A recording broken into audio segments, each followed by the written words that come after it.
following is a chapter reading by the Worm Audiobook Project. Please support the original author at parahumans.wordpress.com. Thank you and enjoy.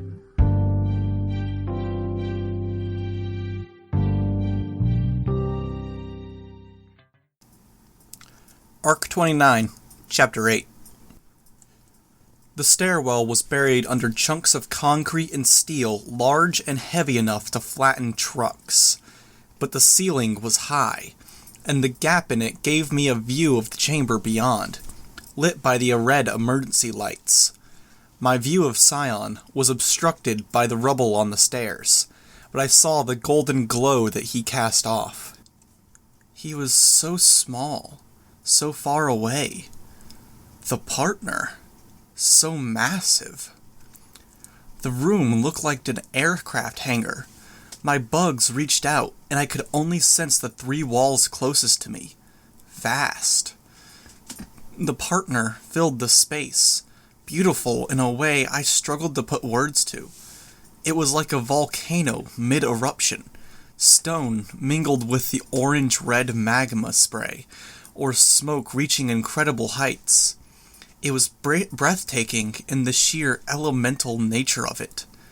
Fascinating, beautiful, and so incomprehensible I couldn't have understood it with decades of study. But where the volcano was driven by seismic movements, I was pretty sure, and the storm by wind, this was driven by something else, just as basic, on a level. An idea, half-formed, captured in a moment. It conjured up images of an artist's sketchpad, putting body parts on the page, trying variations. There, in the sliver of the chamber I could make out, there was flesh, a soft gray, lit by the red emergency lighting. It might have been menacing, but the lines had a softness to them, and every part was positioned in an almost gentle manner. The individual parts were androgynous, as a rule, but they veered into the slightly masculine, the slightly feminine, even alien territories. Always, there was something to take the threat out of it. One long-fingered hand, upturned, pinky and ring fingers curled slightly, as if reaching down to offer aid. Another hand, more childish, the underside and palm white, before fading into the gray colors the other parts shared. Vulnerable, like a dog with its throat or belly exposed. Another still, with water running down it, streams of the liquid running between and down fingers. More a piece of art than a limb intended for use. There were countless more I couldn't see. Couldn't spare the bugs to study them. I could look at any one piece, and I could see the beauty in it. Any number of these could have been blended together, mixed and matched to create a human being. Not overtly male or female, but no doubt kind in appearance. Then, at the same time, there was the bigger picture. Only a glimpse of it in the far end of the staircase, through the part of the ceiling that had collapsed in the massive room. This jungle of flesh, like parts of a doll waiting to be assembled. Artificial, everything in the wrong scale. There was a pattern to it, like there was a pattern to the movement of the waves in an ocean storm. But I didn't have access to the underlying logic. I could only get a general sense of which direction the wind had been blowing. Here and there, flesh connected to flesh. In other places, the flesh broke down into core elements, expanses of skin, veins, muscle, and bone, all with hints of the same art of experimentation the larger pieces had. Where flesh didn't connect to other pieces, it broke down further into other things, into fractals and patterns, then into things or spaces I couldn't make out, like it had turned around a corner that didn't exist. Sveta released my forearm, and the resulting pain hauled me out of an awestruck daze. Her tendrils found targets with a speed my eyes couldn't follow, and she wrapped herself around the table that had held the vials. It took a moment before every tendril was in place. When she was done, she let her head sink down until her face was pressed against the tabletop, her eyes shut. Blood ran down my mangled arm, soaking into the fabric of my costume, and then oozing out slowly at points where the skin was tightest against the surface. Normally, it might have been my knuckles, my forearm. Here, it was the parts that hadn't been wrapped by the tendril, bulging out. At the very least, the armor of my costume and the nature of the fabric had kept the tendrils from simply slicing through the flesh like razor wire. The armor was mangled, but it had saved me a severed artery. I felt the limb throb, as if it was responding to the fact that I was paying attention to it. It made for an eerie sensation, where the dull sensation felt so out of tune with the degree of injury, yet so great, compared to the little that remained of the limb. "Shit," I said. "Don't," Sveta said. "Don't move. Don't talk." I went still, even as the dull throb of my arm got worse. I was losing blood, though not as much as I thought I should have been. Better than one of those things going around my neck. "Don't move. Don't talk. You're not there," she murmured, barely audible. My eyes moved to the stairwell and the scene below. My teammates were there. Lung and Canary were as well. "The only ones here are me and my thoughts," Sveta said. Her eyes were shut. "I am in control of my mind and my feelings. I am focused. I am confident. And I am building towards a better future for myself. Every success is a component in building that up. A brick on a building in construction. But my mistakes do not tear it down." The stand she was wrapped around creaked. "My mistakes do not tear it down. They are a part of me. And they are not the most important part of me." Hurry, I thought. Uncharitable, maybe, but I couldn't afford to sit back and bleed to death while she worked through this. I understood that she had her problems, that control was hard to come by. I got that. But my friends could die down there, if the collapse hadn't killed them already. Sveta let go of the table. Her tendrils extended into the air around her, like a sea anemone's fawns. Here and there, they touched things and snapped into place with a destructive power. The refrigerator that had held the balance sample, a shelving unit, a countertop with drawers in the front. They caught on the bugs in the area, and they extinguished my swarm with an almost ruthless efficiency. Too many tendrils for my bugs to navigate between them, the movements too unpredictable as they drifted in the air, responding to air currents. The tendrils were severing steel handles on the drawers. A bug's flesh was nothing. My flesh was nothing. The longest of them came dangerously close to making contact with me. "I'm going to leave," she said. From the tone and the volume, she was talking to herself, trying to convince herself to move. To be a bystander in your own body, I thought. I felt a more serious pain building in my arm, something more representative of the damage that had been done to it. "I'm going where there aren't any people," Sveta said, again. Go, I thought. Tendrils found the ragged edges where the ceiling above the stairwell had cracked. Sveta launched herself into the stairwell as though she were a living slingshot. Tendrils splayed out in every direction to stop her forward momentum, arresting her nearly as fast as she'd moved. Then she reached out again, and was gone into the morass of body parts below, with its dim red lighting. She was gone. Yet I couldn't bring myself to move. The pain in my arm had me rattled. It was intense, yet disconcerting in a way. An alarm system that wailed with lights flashing, but it was somewhere off to one side, in another room somewhere. I didn't want to be in a metaphorical room with that pain. The second my blood started pounding, the moment I set my foot down to run and an impact reverberated through my body, this sharp, violent pain would become something else entirely. Instead, I activated my flight pack to get myself moving. I pushed off the ground, floating into the stairwell. When I reached the first chunk of rubble, I set one foot on it and drove myself forward, with as smooth and gentle a motion as I could manage. The flight pack managed a decent speed, but any help was a good thing. Another chunk of rubble, another kick forward. More of the room below came into view. The staircase was as long as it was because the impossibly large room needed a high ceiling. Now I was getting a full view, rather than a sliver of it.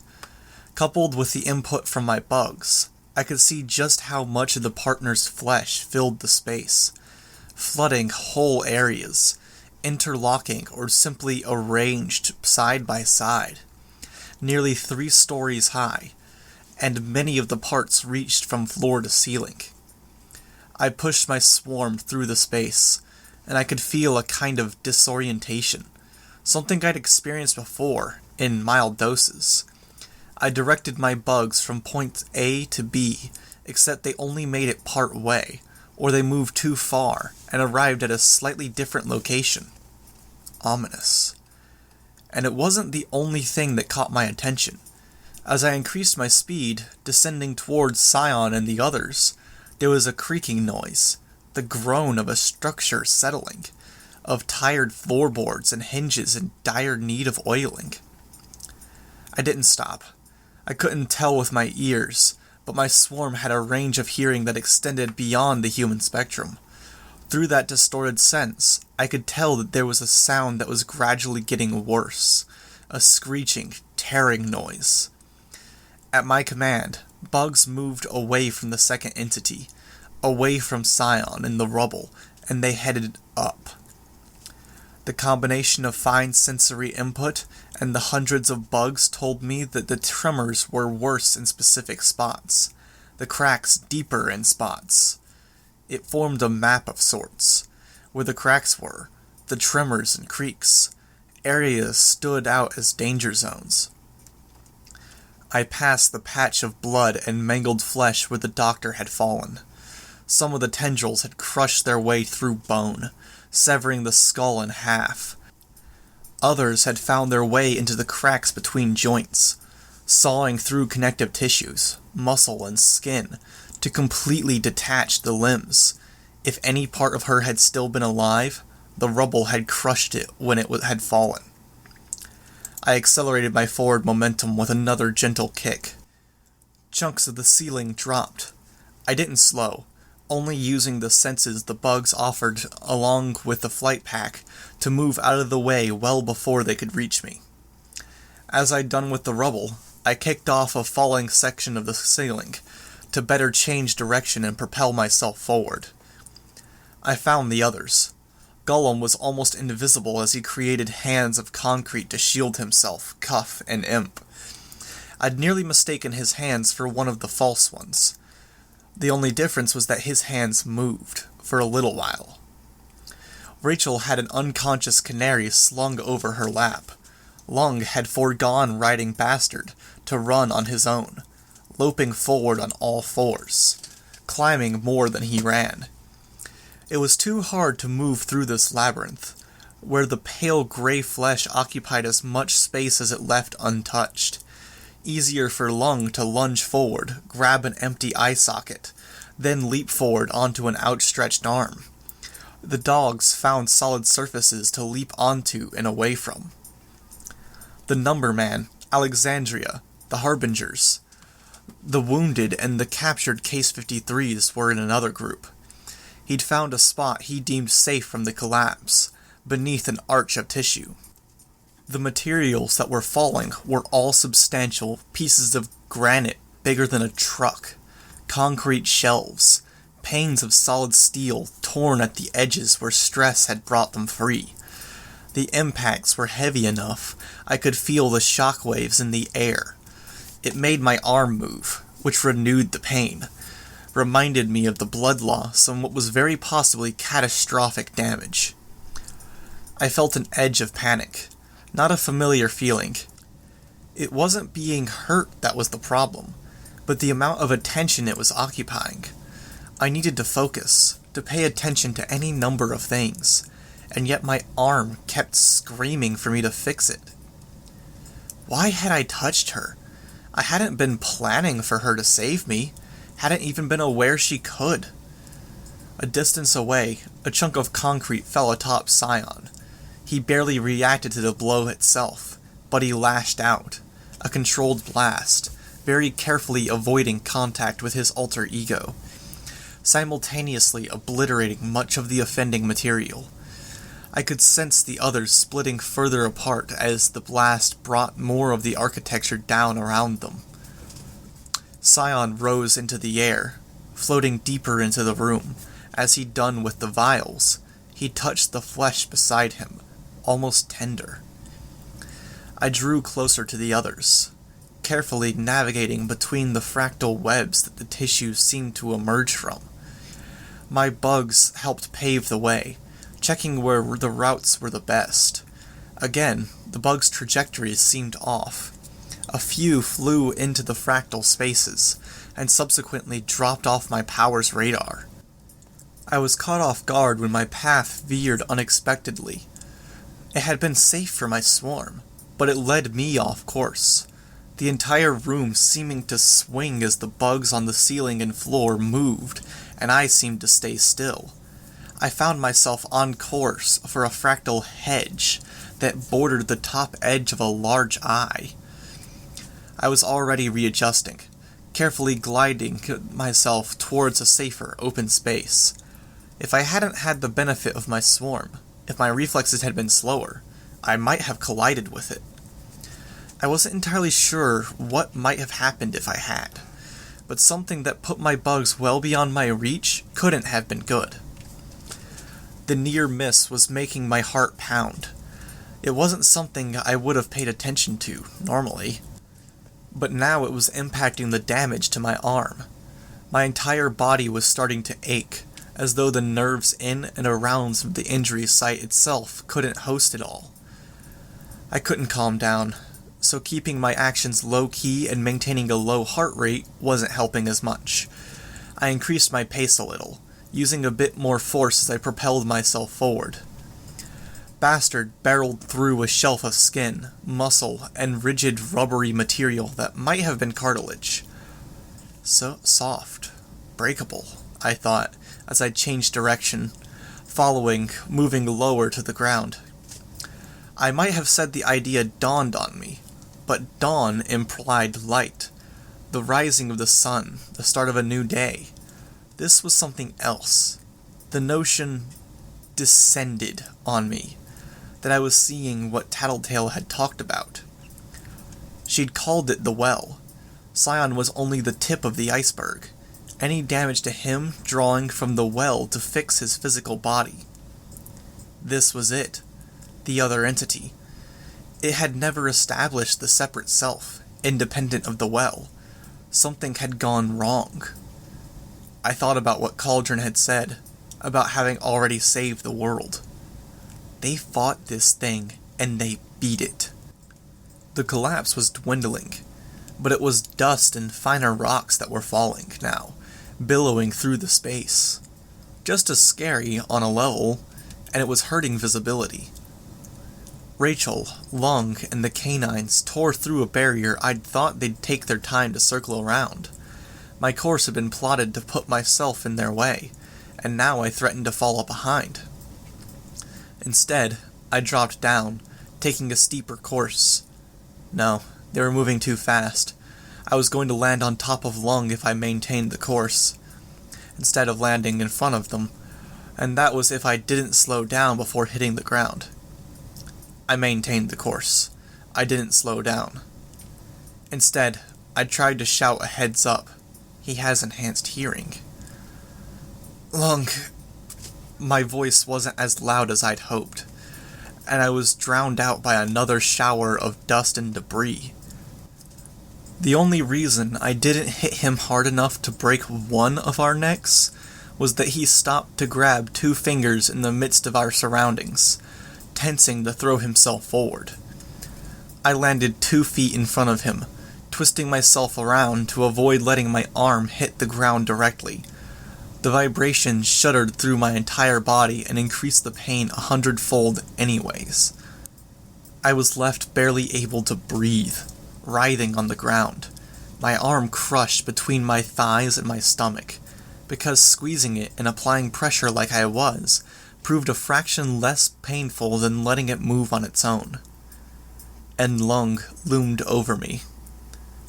I managed, before I found myself huffing out the remainder of my breath. I have no reason to help you. Lung growled the words, nearly inaudible with the sounds in the distance.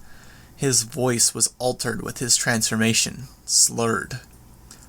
I couldn't muster a response, slurred, audible, or otherwise. I think you've lost a lot of blood. You will slip into a state of shock, Skitter. Your body will betray you. You will piss and shit yourself. Your emotions will escape your control, and you'll experience a kind of terror that you may not think is possible. I grit my teeth. I knew Rachel had stopped nearby, but Huntress was acting agitated, and Rachel couldn't get control. A part of me wanted to draw the connections, interpret why Huntress was pacing like she was, and I found it harder than it should be. I dislike the idea of being a follower, little Skitter, Lung rumbled. I maintain a territory, always. I bring my enemies low, and I am feared and respected, always. I enjoy the things I enjoy.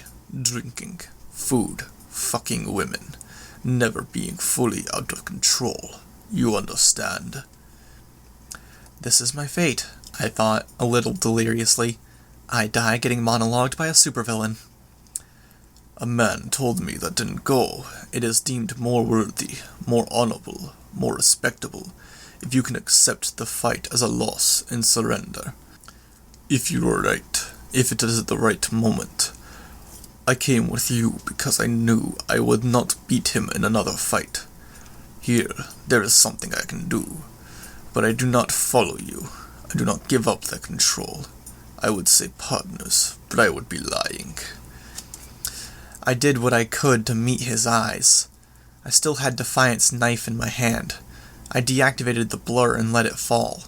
Then I reached over to my elbow and used all of my strength to raise my injured arm. It flopped like a spaghetti noodle, the bone simply not there, pulverized. Lung took my arm in one claw, gripping it hard. My back arched, my chest expanding as I drew in a ragged breath. I held in the scream that I so badly wanted to utter. I fight him because it is my nature. He would sunder me without thinking. He humiliates me, destroys any place I will call territory, and would deny me the things I enjoy. Good food, some drink, fucking. I will not bow, understand? I will not ever lose. My vision was swimming. I wasn't even sure I was maintaining eye contact now. He squeezed a little more. I refused to scream, but I had to utter something. Settle for a low groan, an extended grunt strangled. You cannot hold yourself straight. You are weak enough that to be alongside you would bring me lower than I stand now. You understand? Like Grey Boy, turning on Jack because Jack failed and showed a degree of weakness. Skitter, Rachel's voice sounded. Problem? She'd come. She wasn't in position to see my hand. Go, Lung growled. Tell her you need help. I drew an X in Rachel's way, with the handful of bugs I had on hand, barring her path. You came to me. None of the others. Not Bitch. Not your heroes. Not even the men and women from Cauldron. You want my assistance. Ask me for it, and show your weakness. Cauterize the limb, I thought. It wouldn't fix anything, but there was no way to stem the blood loss from the damage that extended across the limb. Any tourniquet capable of cutting off the blood flow would make the limb fall off anyways, and then I'd still have blood loss. At best, if I was to ask him, he'd be gone. The not partnership would be over the second I admitted my weakness. At worst, he'd kill me. I didn't have enough to wind to say much. "I'll kill you," I gasped out the words. He didn't react, except to squeeze the arm harder. Again, my back arched. I writhed, gritting my teeth. With a trick, deception, by asking for help? I shook my head. He reached down and picked up the disintegration knife. With this? I shook my head again, and immediately regretted not having spoken instead. My vision swam.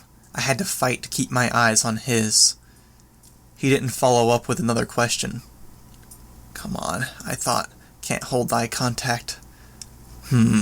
He grunted. Burn it, I said, if you're angry. I had to stop to get my breath. Angry?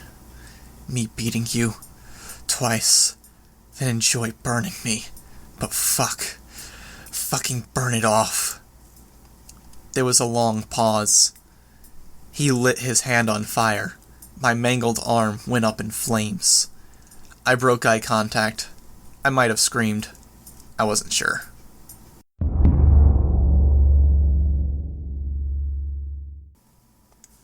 Only a minute, judging by the way things had moved. Darkness had swept over my vision. I'd blacked out for a moment.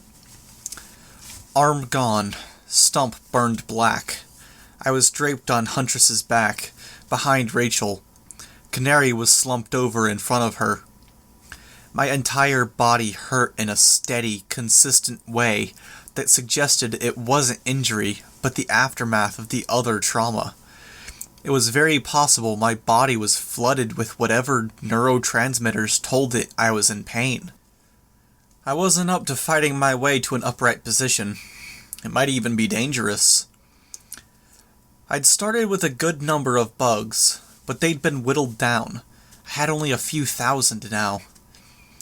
The ceiling had stopped falling down on us, at least for the moment, but the groaning and creaking continued. It's the creature in here, Scion's counterpart. He's pushing against the walls of the structure. It might even be why the walls distorted and why the door wouldn't open. Huntress slowed, then came to a stop. Bastard nearly sliced my face open with one of the spikes on his shoulders as he approached and stopped at Rachel's and Huntress's left. Rachel was looking around. They ran, Lung said. There is nothing stopping them from retreating the way we came. Scion is occupied. Stairwell collapsed, Rachel said. I am strong. I could fight through it. The dogs are strong as well. Or we climb through a hole in the ceiling. There is nothing left here. I began reorganizing my bugs. Less need to keep them on the ceiling. And I needed to find Scion, find the others, and keep some here to give myself a stronger voice. No, I said, using the swarm to speak. I could barely hear myself. Lung turned his head. Rachel did too. Good hearing. You're awake, Rachel said. Fucking tell me, did he... He did good, I said. She fell silent. The others are here, and you don't need to climb through the hole in the ceiling. You can climb over the rubble in the stairwell and still stand upright. Lung made a non-committal grunt. I continued speaking with the swarm, drawing an arrow in front of Rachel. The others. She whistled, goading Huntress forward. Bastard and Lung followed. Hard to manage the swarm. Given the number of intervening obstacles, there was so much here, all an extension of the new entity. This is the well. This is what Scion looks like. When we see beyond the image on the surface, this is the sheer amount of flesh we need to destroy when we do manage to get past his defenses. But if that was the case, where was this entity's other body? We reunited with the others. Here we go, the numberman said. He'd been joined by Golem's group, and they remained under the shelter.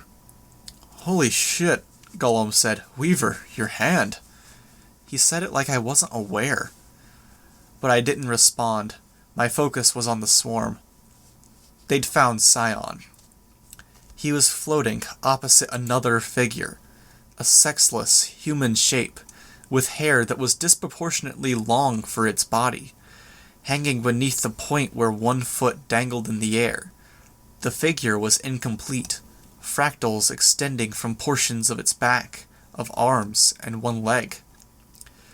Two things hit me at the same time. One of those things was that the odd, pattern-like kaleidoscopes of flesh and whatever else weren't terminus points, but points where the limbs passed into another dimension. This well was far deeper than I'd thought. There was so much more to the entities than what we were seeing here. The other thought was that this was the other body. It was the second entity's body, the part he would have shown us. "Scion's counterpart?" I asked. "It was putting together a human body." "We saw it," Gollum said, "before the numberman signaled us." Rachel helped me down. Alexandria stepped forward to give me a hand. Together they eased me down. The creaking increased, a sudden shift. Dust showered down from every crack in the complex.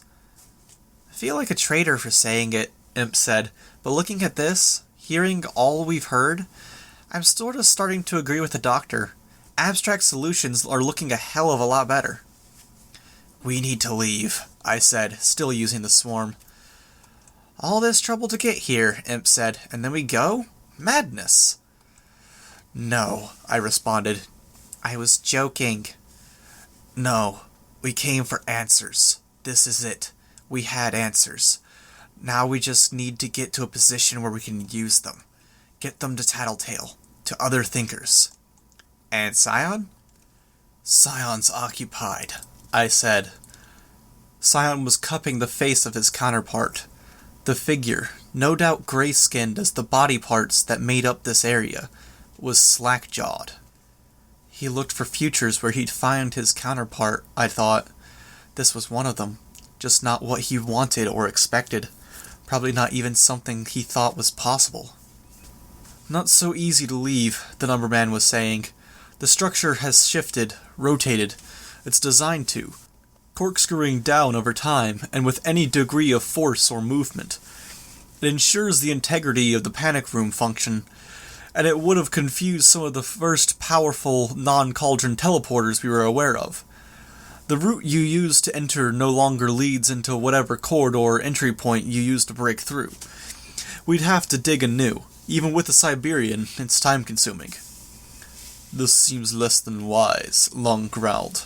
"Burying yourself."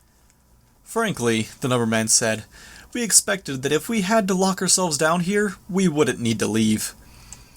"We should still go," Gollum said. "And we should take something. Chevalier made a weapon out of behemoth and the Simurgh parts. Maybe we could do something with this." "It's human flesh," the numberman said, "or close enough to be little difference. There are powers contained within select areas, like threads of ore and rock. And naturally there are some structural changes that set it apart from humans. The thing was experimenting before settling on a body for itself." "You don't have a name for it?" Cuff asked. "I was only recently made aware it existed," the numberman said. "The doctor played things close to the vest. I'd be open to suggestions." "Fuckster," Imp offered. "It's not even a living thing anymore," Gollum said. "It's more like a place, a garden or something." "Amusing you say that," the numberman said. "We had a discussion with Lisette, the woman who proposed she could control him, and she said that the original name was Zion. He named himself after a place as well. We have theories on why." Lung growled, interrupting. "I don't." Scion moved, abrupt. "Silence," I ordered, cutting Lung off in turn. Scion's hand glowed as he reached down to his counterpart's neck. He carved through his counterpart's flesh, severing the head. "He's killing it." "It's already dead," the numberman said. He's killing it deader, I said. Granted, the Numberman said. He sighed. There's nothing left in it. She took the powers it had probably planned to give to others, distilled them. Then she dug in other places, and took powers it needed to subsist. It died and went still. What the hell did she do before that? Imp asked. Have tea parties with it? Scion gripped the corpse, then rose into the air. Everything moved in response. The entire room shifting. Every part dragging towards one central point. Flesh disappeared into the patterns that hung in the air. Patterns shifted, and parts emerged from others, pulling into invisible mouse holes and portals, pulling out of others. Fuck, the Numberman said. I shifted position a little, reaching out to grab the healthy flesh closest to the burned stump, squeezing as if I could make it hurt less. Fuck? Imp asked. The structure isn't going to hold, even with the reinforcements she put in. No. So? Rachel asked. When the walls break, the Numberman said, 1,730,000 tons of steel are going to drop on our heads. Can we go out the sides? Gollum suggested. Protected by the same water that's below us into the sides, for the corkscrew operation. Slow going at best. We get obliterated by pressurized water. I stared down at the ground.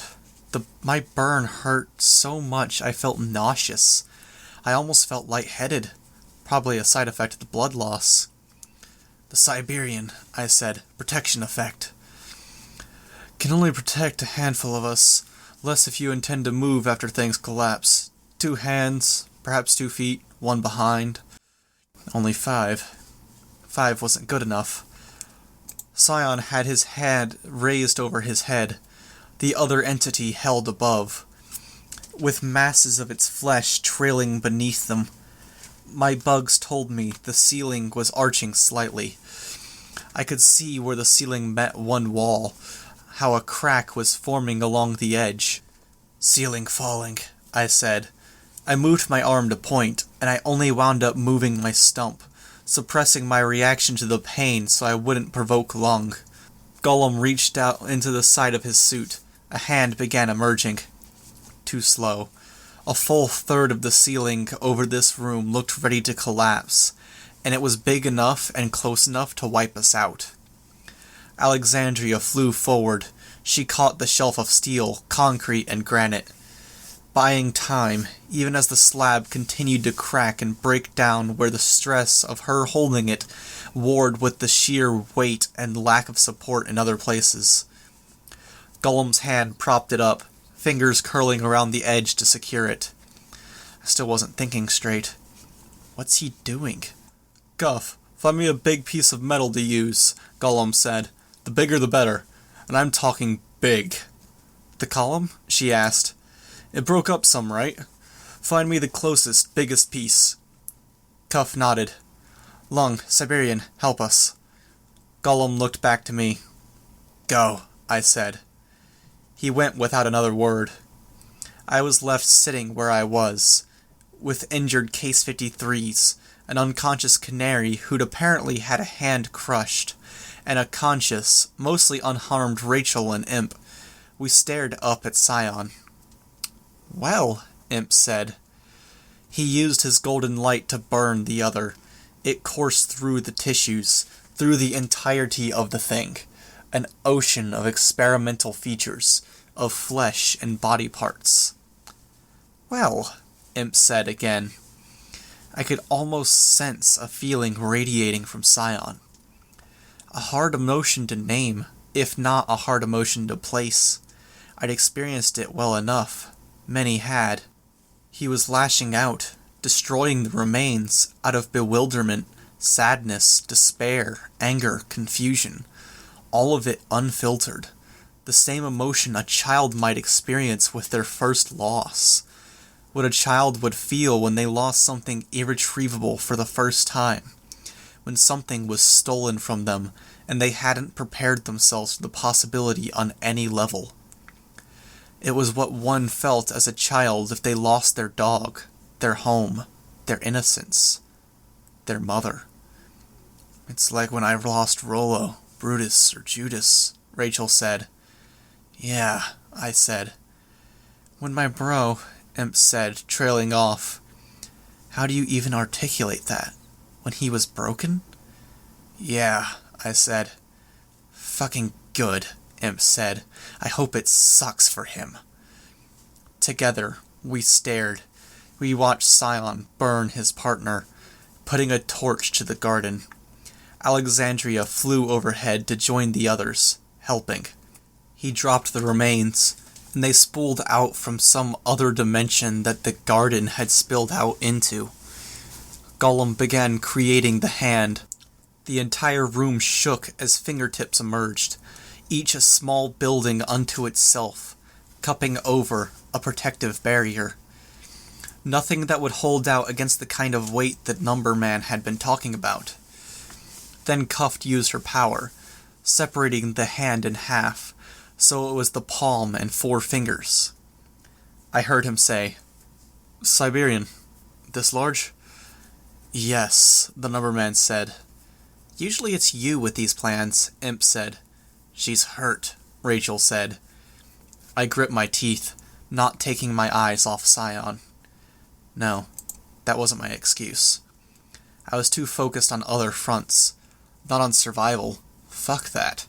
I wanted to hurt the bastard. This was the best opportunity we had. So long as the other entity was here, Scion was distracted, just like he was distracted with the Case 53s. One chance to hurt him, possibly without retaliation, thinking of what we had on hand, what we could have on hand, trying to connect the dots. Scion lashed out, sudden, unpredictable, raw destruction. A section of ceiling in Sveta's general vicinity fell. A whole section of the column above us was sliced off, falling. I could see Sveta on the far end of the room. She could help. I sent my bugs her way. I think I have something, I said. Something? Imp said. But we need to talk to the Numberman, I said. See if it's doable. Imp nodded. We'll get you on the dog's back. I used my flight pack, lifting myself into the air. My legs dangled, and I lacked the strength to keep my head fully raised. My hair hung in front of my face. Whatever. Right now, at least, my body was an inconvenient puppet, a vehicle for my power and my brain, nothing else. Fuck me, the burn hurt. Rachel and Imp hurried to get the other injured onto the dogs' backs, while I approached the other group. The cupped hand turned monochrome as the Siberian used her power on it, then turned back to normal. Alexandria lifted the hand, making room for for us to get underneath. I reached Numberman. I spoke, and found my voice thin. Your power. My power? He asked. It's perception-based. I sense complex mathematics, he said. Second nature to me. Ask a stupid question. Can you do controlled demolitions? I asked. Yes. What are you wanting to demolish? Everything, I said. He gave me a funny look, then glanced over his shoulder at the others. He sighed. Tell me what you need. I need to bring it all down, and I need for it to happen on my signal. Can you figure it out? He nodded. We can use Pretender.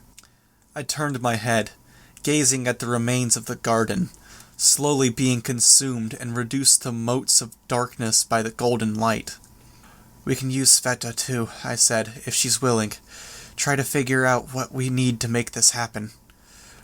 I need information, he said. The layout. What exactly you want to happen. Order. I'm not looking for anything complicated, I said.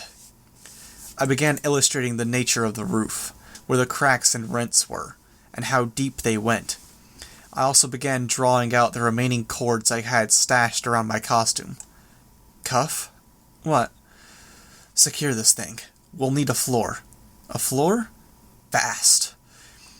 But I extended my focus to my bugs at the same time. My bugs reached Sveta, and she was pulling herself free of the rubble. Sveta. She looked around, confused. The bugs. Her tendrils killed maybe 60 bugs as she focused her attention on them. It's Taylor, Skitter, Weaver, whatever you know me as. She killed more before she got herself firmly secured to a large piece of concrete. Thank you, she said, for getting me away from the collapse before. I didn't get a chance to say, I'm really sorry about your hand. I'll get a new one if we make it that far. Listen, we're going to attack. We need your help. I can't hurt him. You can, I said, most definitely. I drew an arrow. What? Can you do it? Sveta shook her head. Or she made it sway, anyways. But why? And I don't think I can get away. We just need a few seconds, I said. He attunes himself to specific forms of attack, to negate them. It's why the Siberian did as much damage as she did earlier. It's better if we catch him by surprise, mix him up a little. And if we do it here, now, before that corpse finishes burning, it should be easier to get away, because it clouds his senses like you. I wasn't sure what to call her. Monsters? Victims? I'd always hated the use of the word victim. Irregulars. It clouds his senses like the irregulars do. Sveta's face changed. I couldn't quite make it out with my bug vision. I can do it, she said. I think I might even be able to do it and get away before he kills me. It's not that. Get into the hole in the ceiling we came from before. If you can move that far, that fast, the walls are broken. I can point a route. She nodded. Thank you, Sveta. Count this as another brick in that structure you're building, I said. She didn't reply to that. I looked over at the number man. We were underneath the barrier now. It wouldn't hold against Scion, but yeah. It's doable, the number man said, looking at Alexandria. We need a signal. Rachel, I said. Whistle? She nodded. Alexandria glanced at us for confirmation. One more thing, I said. What's that? She asked. I want you to swallow a fly. She arched one eyebrow. Or, better yet, hold it in your mouth. I've lived with enough charlatans. No joke, I said, serious. She frowned, then opened her mouth. I popped a housefly inside. A moment later, she flew from the shelter. Cuff began sealing the floor after her. This was not an elegant plan. Simple. Crude. Sveta, I said. Now. She anchored herself on 3 different areas. Then she grabbed the burning corpse. She flung it at Scion. Can't hurt him physically. Maybe emotionally. He reeled, perhaps a little stunned. She hit him with more, one after the other. His hands glowed. Run, I said, with my swarm. In the same moment I said, now. Sveta bolted. Scion attacked, a wide area effect that scoured the room's interior. Rachel whistled.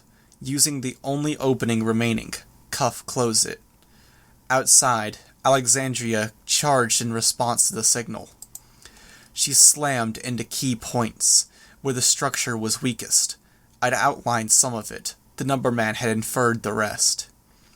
Hitting him with the biggest thing available. We brought the column down. 1 3/4 million tons, dropping down on our heads. The cords were a measure that it turned out we didn't need. The floor in Siberian's power sealed us off from the aftershock. It sealed us off from almost all of the noise. A hammer of solid steel the size of a skyscraper striking an anvil. I wasn't so optimistic as to think we'd killed him. But I could hope the impact destroyed more than one body. That, like the garden, there was a constant, steady connection, and the devastation could echo through that connection and into the well. Whew, Imp said, exhaling the word. And now we wait to see if we die. Does he retaliate? Does he wipe us out, blasting his way free? There was only silence. Of course there was only silence. And then I sensed movement. A housefly, outside, approaching. "Drop the barrier," I said. Siberian did. I could see everyone tense. But it just deformed the column above, nothing else. Alexandria, outside, tore the hand apart. Lung and cuff helped from the inside.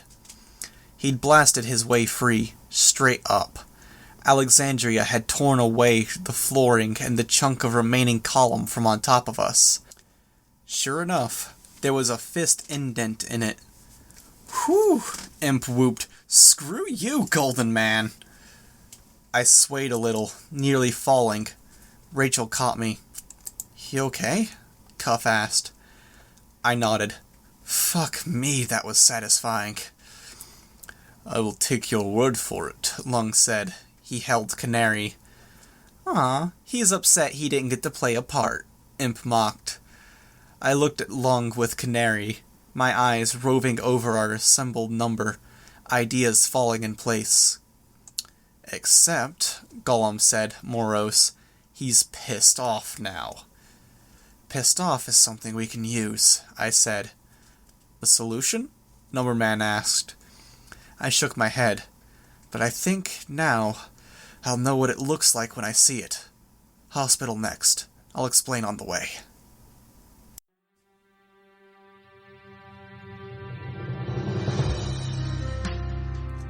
Hi, this is Ranku.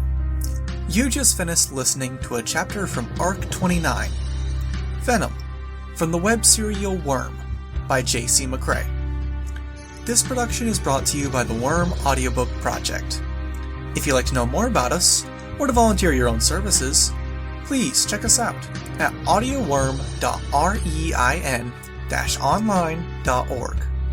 You can download or listen to every chapter directly from our site, or you can find us on iTunes or any podcast app under Worm Audiobook. Thank you for listening.